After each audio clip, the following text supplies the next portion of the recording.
Oggi in tanti conoscono la serie di Persona, grazie soprattutto ad un quinto capitolo che ha stupito sia con l'uscita standard sia con quella Royale arrivata in seguito anche in italiano. Molti sanno che in realtà Persona è una serie spin-off di Shin Megami Tensei, ma parecchie persone non hanno mai giocato il titolo principale. Verrebbe da pensare che le due saghe possano essere molto simili e in alcuni elementi sono proprio uguali, ma in linea generale sono due giochi molto diversi.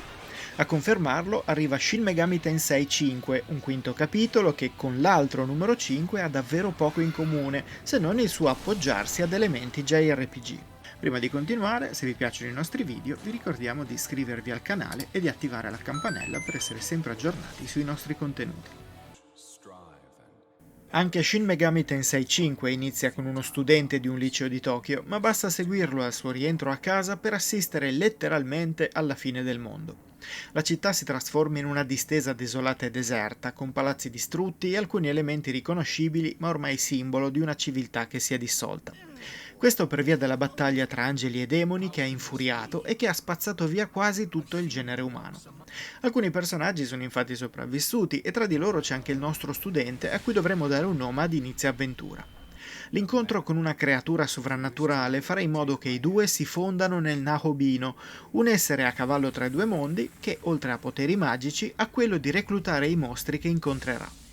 Con 1000 domande in testa si inizia a giocare, curiosi di capire cosa è successo e se si può davvero fare qualcosa, ma in fretta ci si accorge che la trama, seppur realizzata con attenzione e tutta fondata sul miscelare diverse filosofie e religioni, resta sullo sfondo per gran parte del tempo, lasciando spazio all'esplorazione e agli scontri a turni. Per essere chiari, quanto appena detto non significa che la trama sia debole, quanto piuttosto lontana, specie nelle prime fasi, da quello che accade in altri JRPG. Anche qui, come in altre uscite simili, il personaggio che guideremo non spiccica mezza parola, ma di solito il mutismo dell'eroe è accompagnato da compagni d'avventure che parlano e come. Qui, anche per immergerci nel senso di desolazione di questo mondo in rovina, sono pochi quelli con cui parlare, lasciando molte parti del racconto ai personaggi non giocanti sparsi sulla mappa e ben evidenziati da icone. Se in alcuni JRPG sembra inutile parlare con tutti quelli che si incontrano e che magari hanno solo una o due righe di testo, qui anche quelle due righe possono darci un indizio su quello che è successo. Mi sono trovato a rincorrere per la mappa questi dialoghi, tanto quanto solitamente si fa con i tesori o i punti di interesse, facendomi capire che la scelta del Team Atlus di raccontare gli avvenimenti in un modo così bizzarro e controcorrente ha funzionato alla perfezione.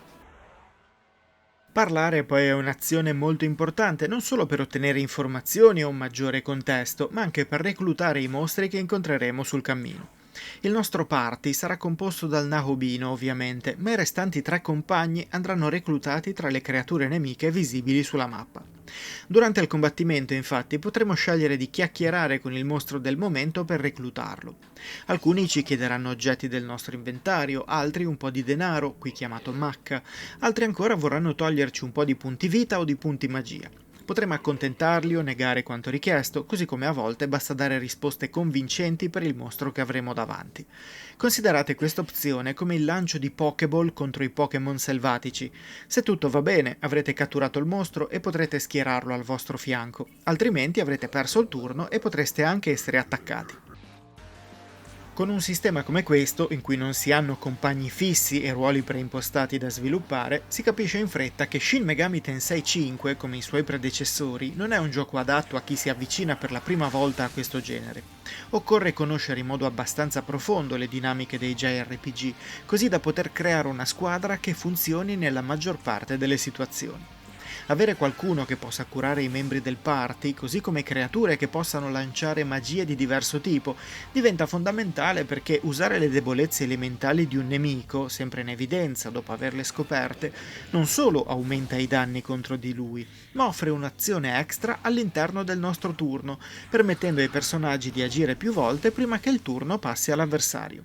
Questa dinamica, oltre ad essere molto importante durante le boss fight, richiede una certa attenzione quando si affrontano anche comuni nemici, visto che anche loro potranno sfruttare le debolezze di ciascun membro del nostro party per infliggere danni extra e guadagnare attacchi supplementari. Prima vi dicevo che il gioco non è adatto a chi vuole avvicinarsi al mondo dei JRPG, ma il mio pensiero non si limita alla complessità strutturale delle meccaniche, spesso spiegate con tutorial che non sempre appaiono completissimi. L'idea arriva anche da un livello di difficoltà che, seppur settabile ad inizio gioco su difficoltà facile, abbassa alcuni parametri, ma si dimostra comunque in grado di spazzare via un party ad ogni piccolo errore. Vi porto un esempio concreto. Dopo aver sconfitto un boss e aver ripristinato punti vita e punti magia, sono andato ad esplorare il nuovo territorio. Lì mi è venuto incontro un banale scheletro e, sicuro delle mie capacità, l'ho attaccato ottenendo anche il vantaggio pre-scontro. Peccato che lo scheletro singolo che avevo visto e attaccato nell'area della mappa, una volta entrati nella fase di battaglia, si è presentato insieme ad altri 5 amici come lui, che in 2 turni e con diversi attacchi critici che facevano guadagnare loro attacchi extra, hanno spazzato via la mia squadra obbligandomi a ricaricare la partita. Questo per dirvi che veder comparire la schermata del game over non è solo un'occasione eccezionale, ma può accadere anche con battaglie apparentemente normalissime. Sapendo di essere piuttosto intransigente, il gioco offre una libertà davvero ampia di azioni da compiere. In campo esplorativo, la mobilità del personaggio ci permette di correre, saltare e arrampicarci su zone sopraelevate. Nel campo della personalizzazione possiamo fondere i mostri catturati così da crearne uno più potente, che comunque può ereditare alcune abilità e magie dalle creature che sacrificheremo. Troveremo poi anche le essenze che possono aggiungere abilità ai mostri già in nostro possesso, così come NPC da scovare per ottenere gloria, una valuta utile per comprare miracoli, ossia perk permanenti e passivi che potenziano le nostre abilità e che talvolta attivano azioni speciali. A parte il dover ricaricare la partita dopo la sconfitta, il gioco non dimentica di inserire diverse agevolazioni per velocizzare gli spostamenti o permetterci di ricaricare energia e punti magia. Queste azioni avvengono in speciali sorgenti che fungono da viaggio rapido e da checkpoint, in cui si trova anche un bizzarro negozio di oggetti e il mondo oscuro, dove scambiare gloria per ottenere miracoli e dove fondere nuove creature. Il mondo di gioco è molto sviluppato e pur chiedendo al giocatore di arrivare da un punto all'altro della mappa, permette un po' di manovra al suo interno, così da poter inserire tesori nascosti, qualche dialogo e anche qualche missione secondaria. Spesso si tratta di far fuori un certo numero di nemici, ma a volte capita qualche avversario più potente del solito che offre ricompense più gustose. Non mancano avversari molto pericolosi che si aggirano sulla mappa, così come alcune zone misteriose che possono dare grossi vantaggi a patto di trovarle e raggiungerle. Purtroppo questo vasto mondo deve fare i conti con l'hardware di Nintendo Switch, console che fa girare il gioco a 30 frame per secondo, ma che deve scendere a parecchi compromessi quando si esplora. Molti elementi secondari appaiono davanti al personaggio solo quando si è a pochi metri, i palazzi distrutti sono spesso parallelepipedi con texture a bassa risoluzione e lo scenario generale si dimostra desolante non solo per colpa dell'apocalisse descritta.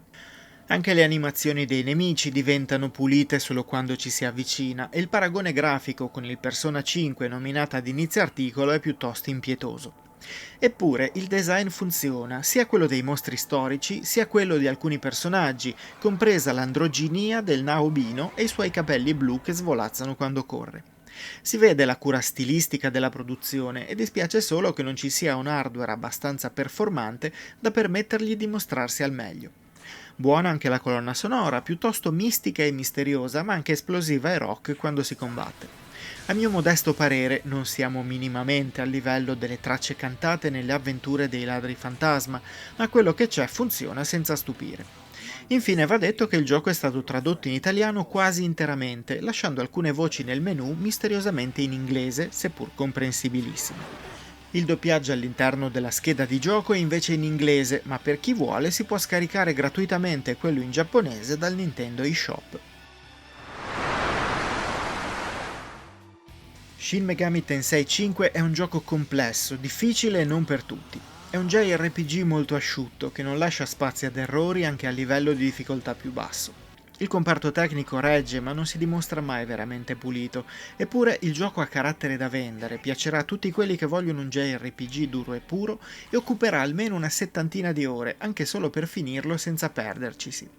A volte è utile un po' di grinding, ma spesso lo si fa senza accorgersene, presi dall'esplorazione di un mondo così desolato ma anche così affascinante. Se siete esperti e vi piacciono le sfide, consideratelo un diamante grezzo, non rifinito in ogni aspetto, specie quello tecnico, ma pur sempre di grandissimo valore. Curious creatures infused with precious knowledge. Know that you are observed by countless demons, waiting for their chance to strike.